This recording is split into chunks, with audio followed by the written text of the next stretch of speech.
Hello, I'm Chris Gilliland, President of William Douglas Management Company. Today in our Preventive Maintenance series, we're going to discuss lawn aerification.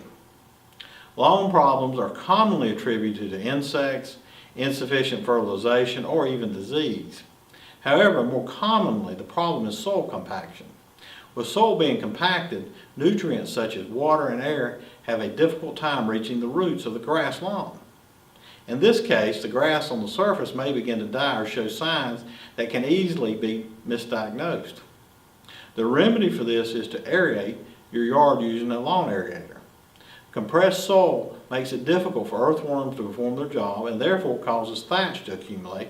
Such a problem will continue to worsen unless something is done to loosen up the surface layer of soil so that the soil can access fresh air and water. A lawn aerator creates holes or cavities in the surface of the lawn and allows the soil to move and shift more freely. This practice of removing plugs of dirt to promote movement within the soil is referred to as aerification. There are many benefits to aerification, while there are also several factors to keep in mind while engaging in this process. Not only does aerification allow nutrients and water to reach roots, but the process also allows oxygen levels in the soil to increase, thereby helping the roots grow.